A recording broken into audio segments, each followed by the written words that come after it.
Matthew 11:28.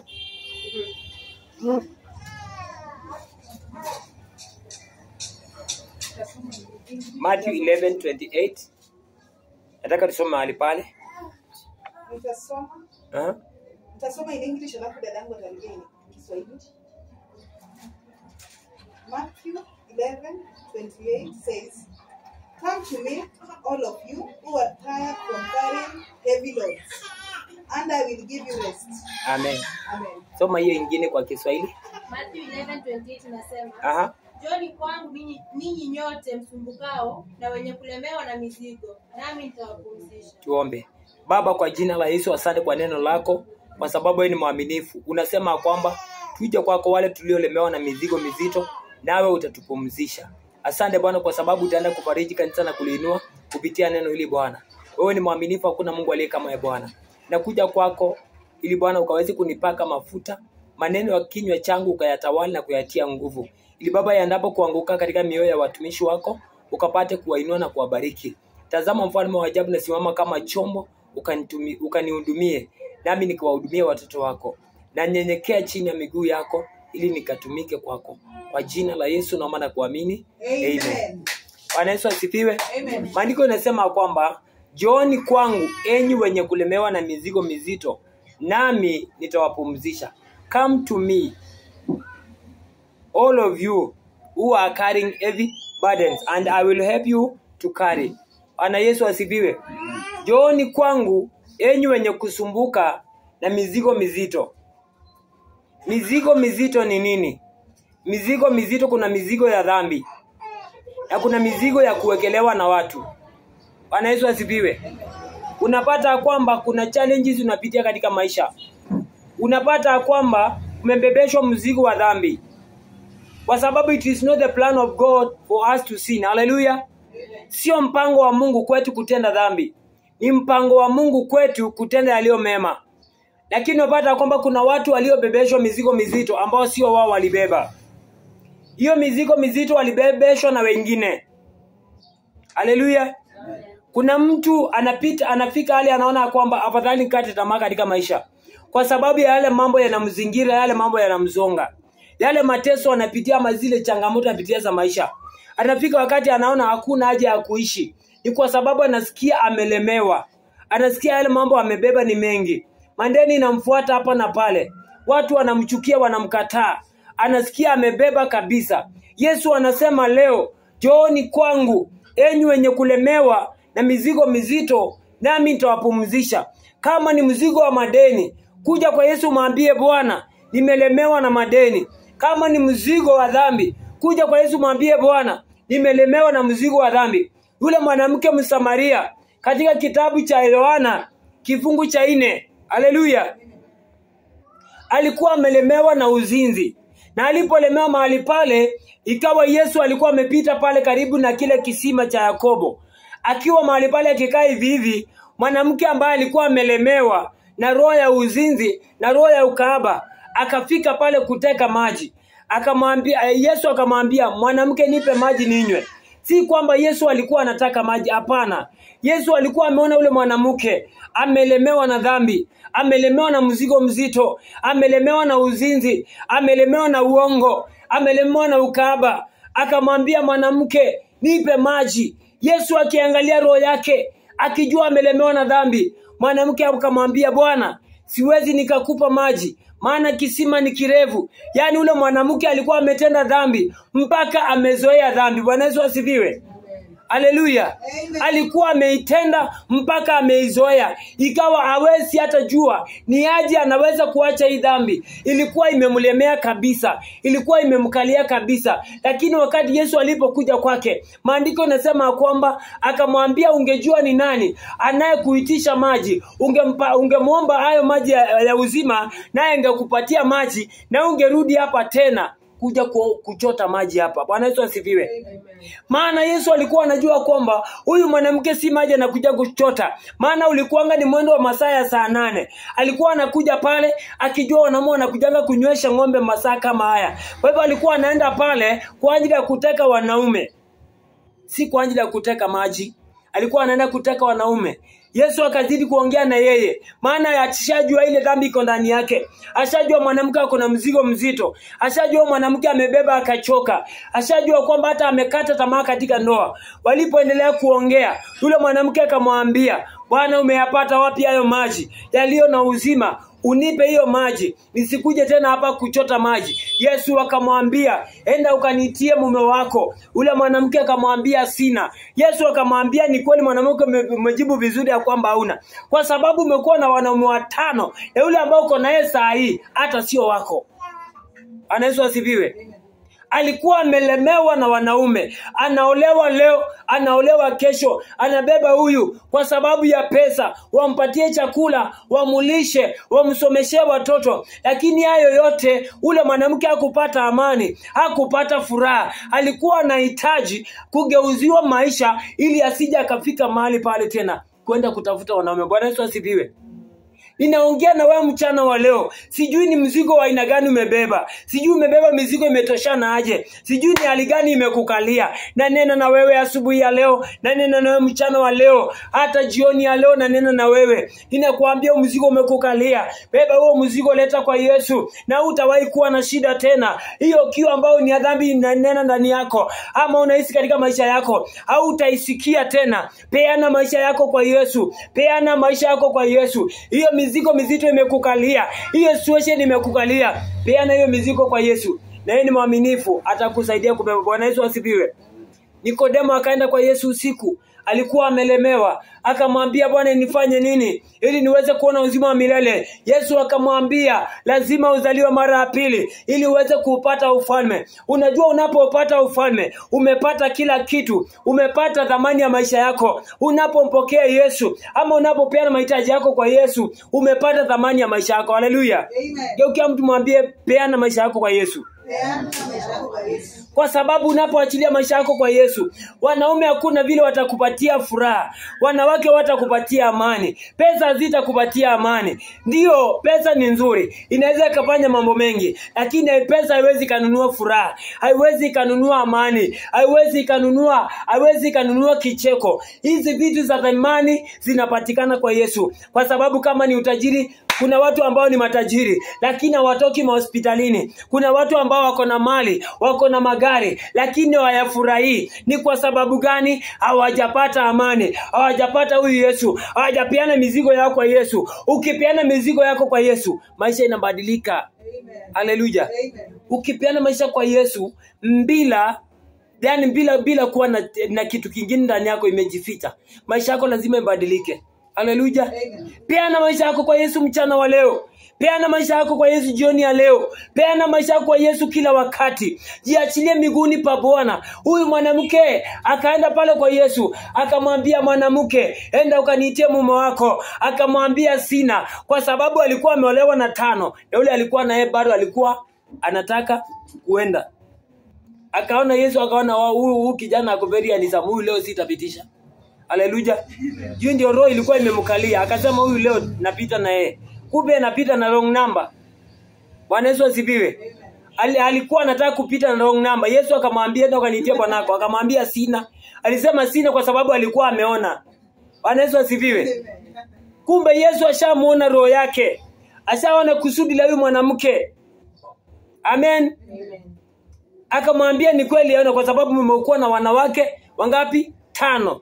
Na hata ule uko naye si wako, umeniona mimi. Haleluya. Maana alikuwa amekaliwa na roho ya uzinzi na usherati. Ni kumaanisha nini? Wakati dhambi inapotukalia, tukimbize kwa Yesu, tumwambie, Bwana, nimekuja, niko na tatizo hili, niko na shida hii. Bwana, unaweza ukanisaidia. Yes. Yesu asifiwe. Luka 1:37. Luka 1:37.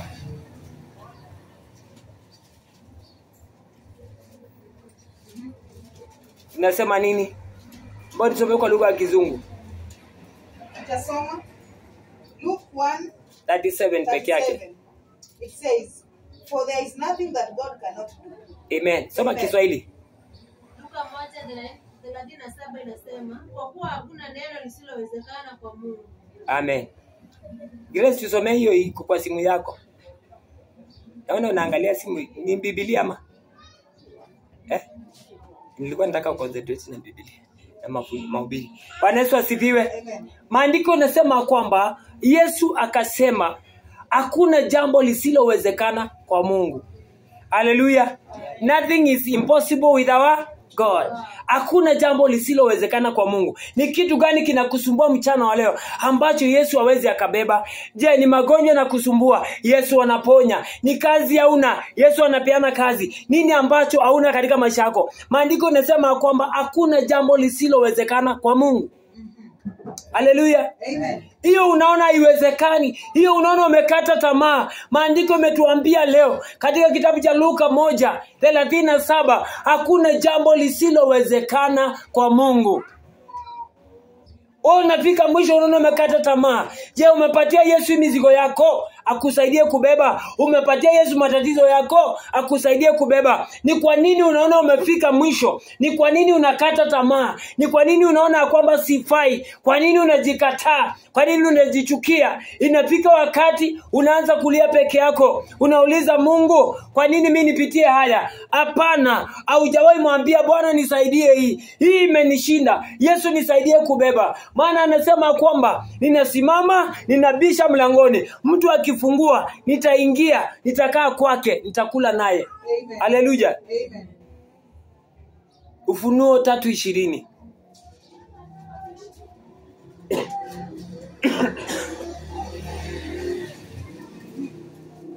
Ufunuo 3:20, Revelation 3:20. Inasema hivi. Listen, I stand at the door and knock. Amen. If anyone hears my voice and opens the door, I will come in and eat with them, and they will eat with me. Sema Kiswahili. Ufunuo 3:20 nasema, nasimama mlangoni nabisha. Mtu akisikia sauti yangu na kufungua mlango, nitaingia kwake nami nitakula pamoja naye, naye pamoja naye. Amen. Yesu anasema mchana wa leo, ninasimama nabisha mlangoni. Mtu akisikia sauti yangu, akifungua mlango, mimi nitaingia, nitakaa naye, nitakula na yeye. Bwana Yesu asifiwe. Mahali Yesu ameingia, ulikuwa na mashida. Hiyo mashida itabaki tena? Haiwezi kabaki tena. Mulilie huyu Bwana. Usiku wa manane mwambie Bwana nibebe mzigo wa madeni. Masaa yote mulilie Mungu, mwambie Bwana nisaidie. Mimi kama mwanadamu nimeshindwa. Peke yangu nimeshindwa. Yesu nisaidie. Haya matatizo yamenisumbua. Hiki kilio kimenisumbua. Kukataliwa na watu. Watu kunipiga vita. Kupigwa vita kila wakati. Kuninenea vibaya. Bwana siwezi hili. Bwana nisaidie kubeba. Mulilie Mungu, mwambie Bwana nimekuja kwako. Umesema tulete mizigo mizito kwako. Umesema ya kwamba hakuna jambo lisilowezekana. Umesema tufungue mioyo yetu. Sasa Yesu nimemfungua moyo, nimekuja kwako na kupatia mizigo yangu ukapare kunisaidia kubeba. Nimekuja kwako, umesema hakuna jambo lililo ngumu kwako. Unayaweza yote. Ukimwambia huyu Bwana Yesu, anashuka na anatenda, anambadilisha maisha, anatengeneza kule kumekaa kombo. Haleluya. Amen. Kule kumekaa kombo kwa maisha yako anatengeneza. Wengine sisi hatukuwa sisi ni watu. Bwana Yesu asifiwe. Hatukuwa wa maana mpaka tulipompokea huyu Yesu akabadilisha maisha yetu. We were nothing before people. Tulikuwa si watu.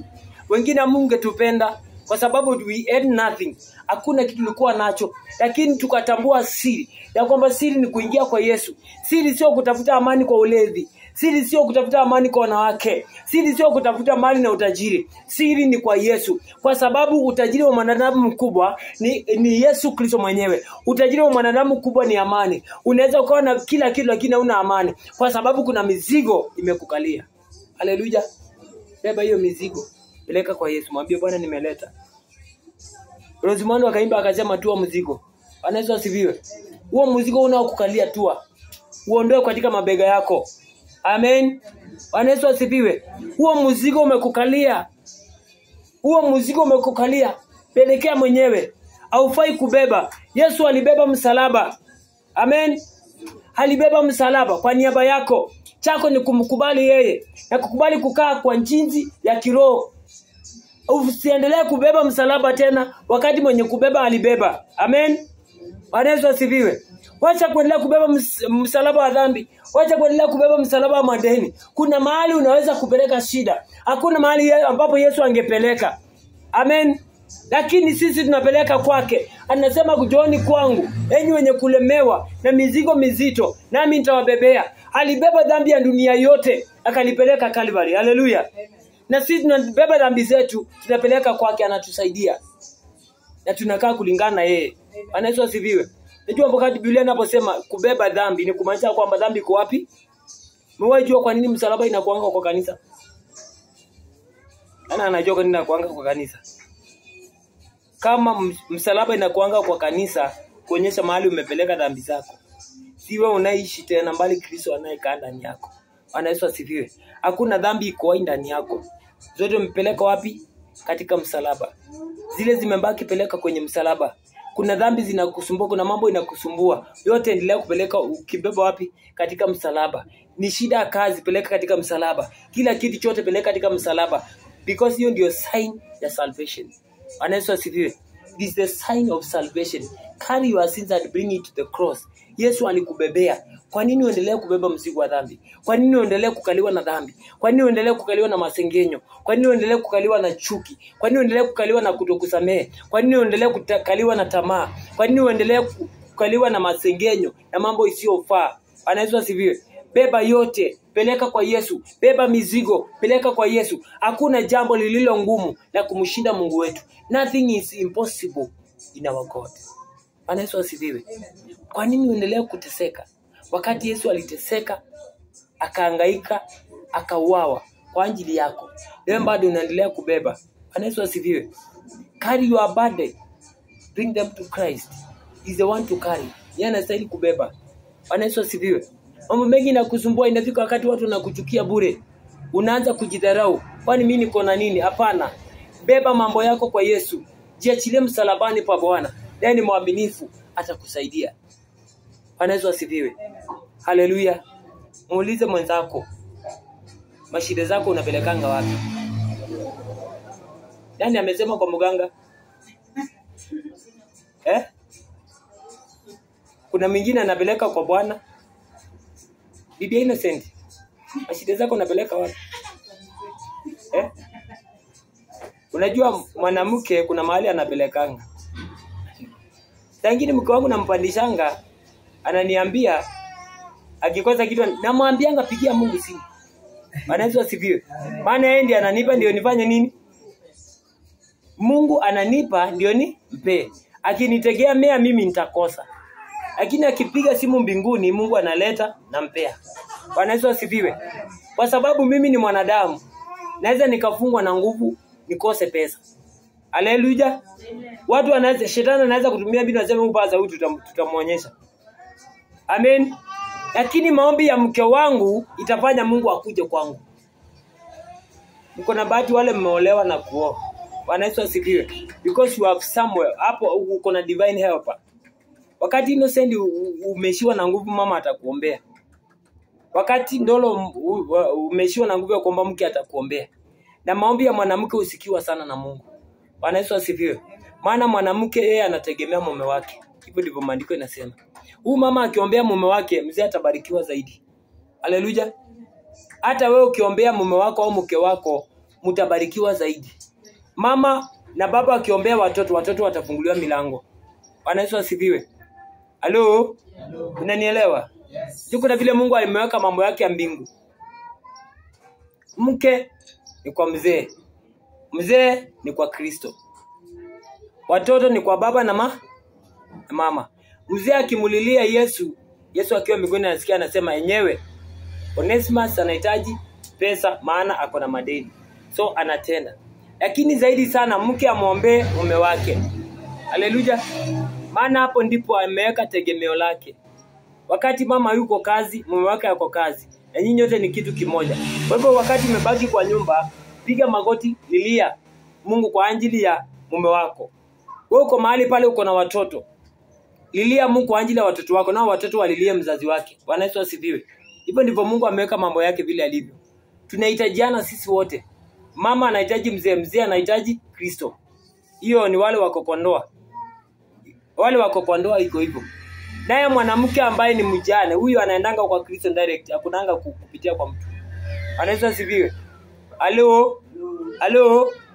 Anaweza asifiwe. Naye mwanamume ni Kristo mwenyewe. Wameunganika pamoja. Ushanielewa? Kwa hivyo ikiwa mke ataweza kumwombea mume wake, baraka zitafunguka na mtaenda mbali. Ikiwa pia kijana ataweza kuita Mungu. Yaani nilikuwa nasema mambo yote nikisema kwamba kuna vile Mungu ameweka mambo yake yakiwa. Ametuambia tubebe shida na dhambi, kila mtu abebe dhambi apelekee Kristo. Mwanamke mke usibebe dhambi upelekee bwanako, hapana. Kuna mahali pa kupeleka dhambi, kuna mahali pa kupeleka mizigo. Peana kwa Yesu Kristo. Haleluya. Na ukipeana shida zako kwa Yesu Kristo, Bwana ni mwaminifu. Atakubariki, atakuinua. Haijalishi ni mambo mangapi imekusumbua. Unajua our God is mighty. Mungu wetu ni mkubwa. Hakuna kitu kinamshinda. Hakuna kitu anashindwa. Anafanya yote sawa sawa na mapenzi yake. Bwana Yesu asifiwe. Na ukiomba utapewa. Bwana Yesu asifiwe. Matthew 7:7. Mathayo kifungu cha 7. Mstari wa 7.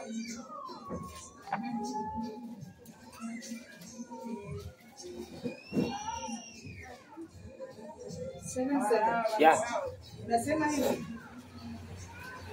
Matthew 7:7 says, ask and you will receive, seek and you will find, knock and the door will be opened to you.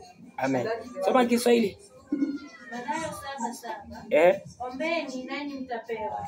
Tafuteni nanyi mtaona. Bisheni nanyi mtafunguliwa. Yesu anasema kwamba ombeni nanyi mtafanya nini? Ombeni nanyi mtafanya nini? Tafuteni nanyi mtafanya nini? Bisheni nanyi mtafanya nini? Na pale 3:20 Revelation nimesema nini? Yeye sasa yeye mwenyewe amesema anabisha mlangoni. Na hapa ametuambia tubishe. Tubishe na tufanya nini? Yesu asifiwe. Amesema tubishe tutafunguliwa. Naye amesema anasimama kwenye mlango wa roho zetu, tufungue. Tukiingia kwake sasa tubishe. Tukishaingia kwa Yesu tubishe milango ya baraka, tubishe milango ya kuinuliwa, tubishe milango yote ili ambayo tunataka kwa maisha yetu. Akasema tuombe pia. Akasema tutafute. Ashaingia kwetu, ashabisha tukamfungulia. Amen. Tumemfungulia mioyo yetu, ameingia. Baada ya kuingia, akiwa ndani yetu anatuambia tuombe kile tunataka. Akiwa ndani. Hayoko nje, abishi mlango, ashaingia ndani. Sasa akishaingia ndani anasema ombeni sasa chenye mnataka. Amen. Tafuteni sasa kile mnataka. Bisheni mlango wa neema utafunguliwa. Bwana Yesu asifiwe. Na hayo tukifanya katika Bwana atatutendea. Unaposoma Isaya 45:3. Mtumishi wa Mungu akisoma pale Isaya 45 mstari wa 3.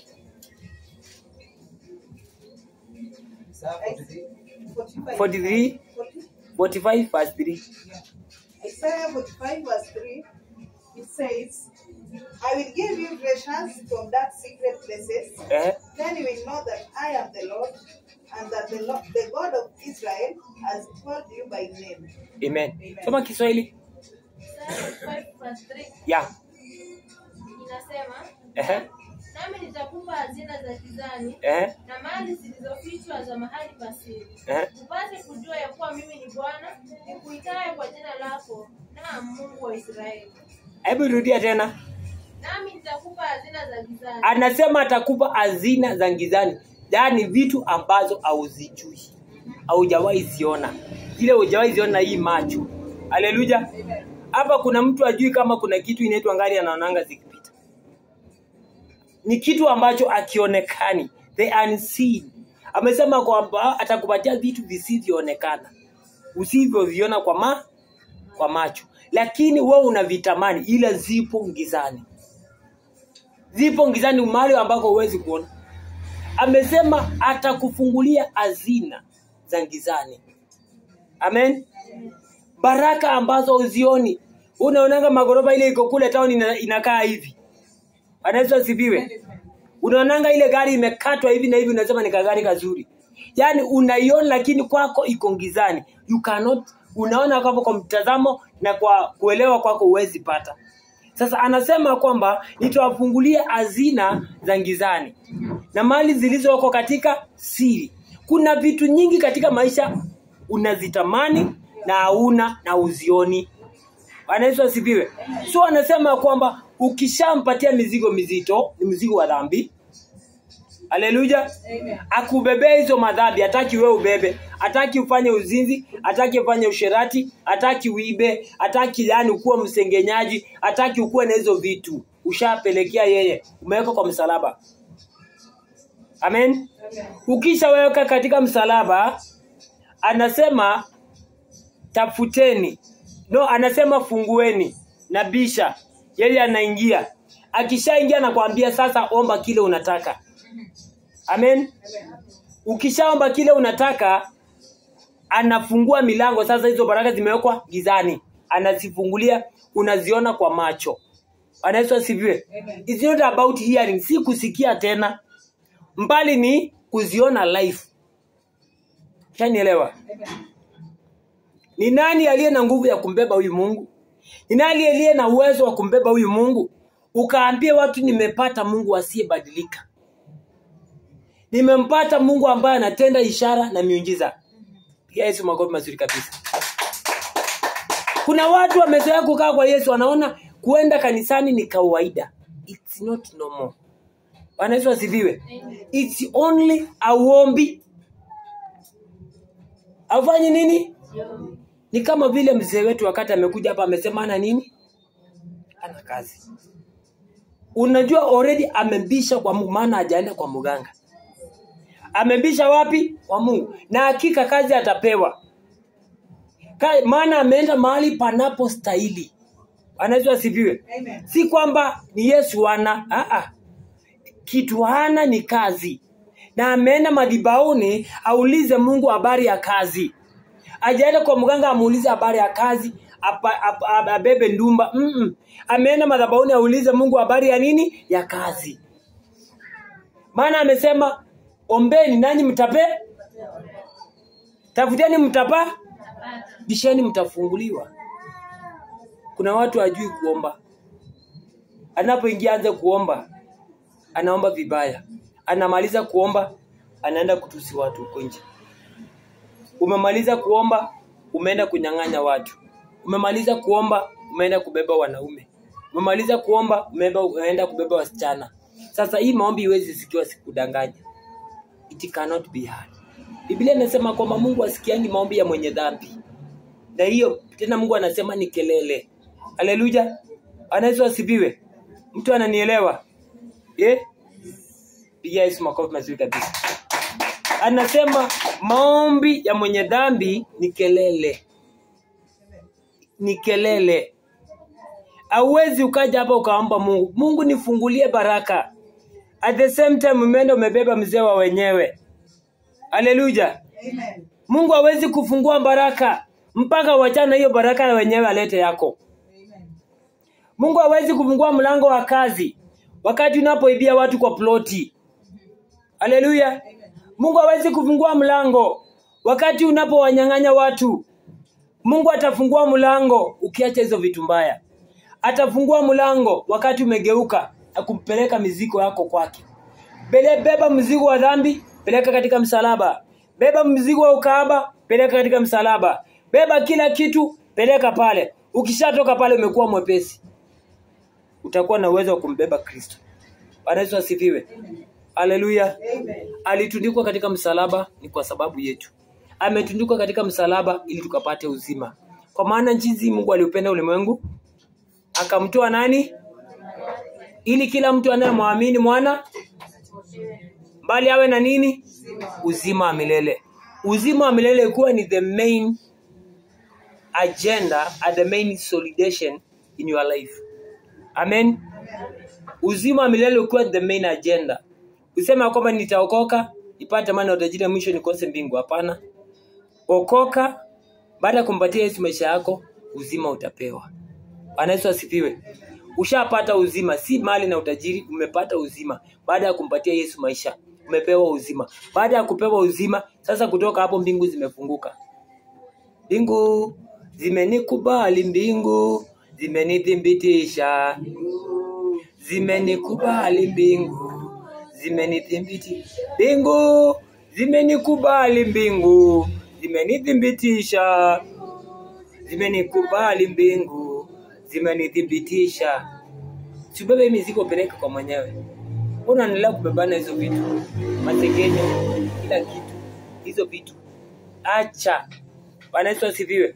Mwanamke akawacha. Akaenda akaambia watu, kujeni waonyeshe mtu ameniambia mambo yote nimewahi fanya. Akakuja mahali pale, mwanamke maisha yake kabadilika. Tangu hiyo siku maisha kabadilika. Akaenda akahubiria watu, akawaambia, kujeni waonyeshe Yesu ameniambia mambo yote nimewahi fanya. Kujeni. Wakaenda wakaona. Na maandiko inasema kwamba siku hiyo kupitia kwa huyo mwanamke watu wengi walipona.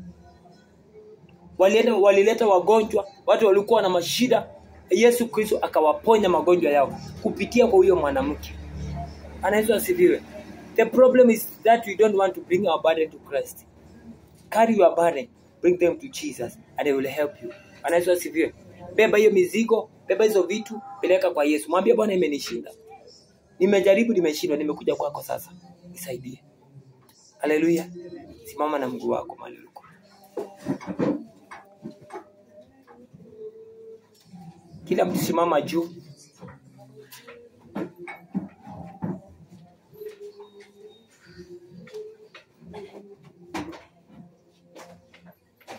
Sijui ni mzigo gani umekukalia katika maisha yako. Sijui ni mambo mangapi imekukalia katika maisha yako. Natangaza mchana wa leo, wacha Bwana akakusaidia kubeba huo mzigo. Wacha Bwana akakusaidie. Hicho ambacho kimekusumbua kwa muda mwingi, wacha Bwana akakusaidie. Wacha Bwana akakusaidie. Wacha Yesu akakusaidie. Sijui ni nini nakusumbua ndani ya moyo wako. Mchana wa leo, wacha Bwana akakukumbuke. Wacha Bwana akakutendee. Wacha Bwana akatembee pamoja na wewe. Wiki hii yote Bwana aende pamoja na wewe. Ni magonjwa katika nyumba, ni mambo gani unabeba, Bwana akakusaidia mchana wa leo. Najua kwamba kuna watu wanahisi anakata tamaa. Nimenena na wewe mchana wa leo. Wacha Bwana akakusaidie. Despite hizo challenges unapitia za maisha, despite mambo magumu unayoyapitia, nataka nikuahidi kwamba Mungu ako pamoja na wewe. Watu na nadamu wanaweza akakukataa, lakini huyu Mungu wetu wa mbingu hawezi kukukataa. Hayo yote anaokutesa, Bwana anajua. Si kwamba ajui, si kwamba ajui umeomba. Anangojea tu aweze kudhibitisha baraka zake kwako. Anangojea muda na wakati aweze kutenda juu ya maisha yako.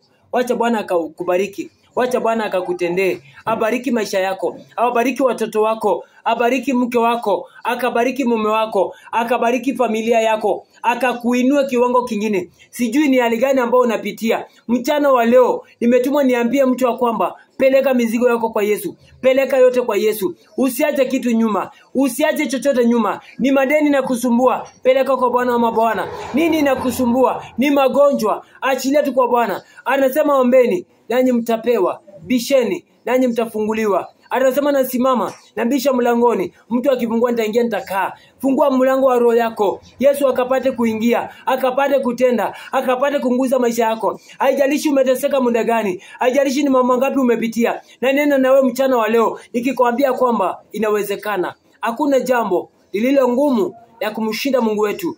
Luka 1:37. Hakuna jambo lililo ngumu ya kumshinda Mungu wetu. Leo hiyo jambo unaona ni ngumu sana, haiwezekani. Na kuambia mchana wa leo inawezekana. Na kuambia mchana wa leo inawezekana. Na kuambia jioni ya leo inawezekana. Hata mchana wa leo inawezekana. Hata usiku wa manane inawezekana. Hata asubuhi inawezekana. Kila wakati inawezekana. Sijui nini unapitia, sijui ni mateso gani, achilia kwa Bwana, yote inawezekana. Hakuna jambo lisilowezekana kwake. Ni watoto nao wamesambaratika, ni wa familia yenu unaona imesambaratika. Bwana ako na uwezo wa kuibadilisha tena, wa kuleta amani katika hiyo familia. Kwa hao watoto Mungu anaweza akafanya. Mchana wa leo yote inawezekana. Hakuna lisilowezekana kwake. Haleluya. Ila msema Bwana Yesu, nakuja kwako, nisamee dhambi na makosa, futa majina yangu kwenye kitabu cha mauti, ukaniandike kwa kitabu cha uzima. Mchana wa leo Yesu, nafungua roho yangu, ingia leo, ukale nami, ukanywe nami. Mwana wa Mungu, ninabeba mateso yote, nabeba dhambi zote zile zimebaki, na zileta kwako Bwana, nisaidie. Maana mimi kama mwanadamu nimeshindwa, naleta kwako, nisaidie. Niondolee kila mwiba unaodunga maisha yangu, niondolee kila mwiba unaotesa maisha yangu. Mchana wa leo Bwana, nimejiachilia kwako, ukawe Bwana na Mwokozi wa maisha yangu. Mizigo mizito ya laana, mikosi na nuksi katika maisha yangu haina nafasi tena. Mchana wa leo yote nimetoa. Yesu, ingia kwangu, kaa nami, kula nami, na kuanzia leo mimi ni kiumbe kipya. Sitaki shetani, na kutaka Yesu, tembea nami, ukanitetee na kunipigania. Nyosha mikono yako kuelekea madhabahuni, tuombe pamoja. Baba, kwa jina la Yesu nimeleta neno lako kwa ajili ya watoto wako Bwana. Baba Mungu, ukapate kuwabariki na kuwainua, watetee na kuwapiganie Bwana. Nimelileta neno lako kama vile ulivyonituma kwao.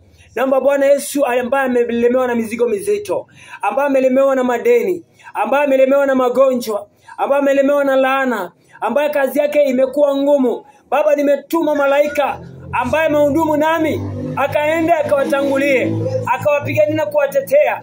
Nikikataa kila madhabahu, nakataa kila nguvu za giza, nakataa kila uchawi, kila roho ya kudharauliwa inaowatesa watoto wako. Ninavunja Bwana mabwana, naweka chini kila ukuta wa mapepo, naweka chini kila ukuta wa majini, naweka chini kila ukuta wa laana zote katika jina la Yesu. Natangaza moto wa Bwana ukawazunguka kuanzia leo. Bwana, ukawapiganie, ukawatetee, ukawainue Jehova, maana wewe ni mwaminifu. Inua watoto wako, wapiganie Jehova, maana ni mwaminifu.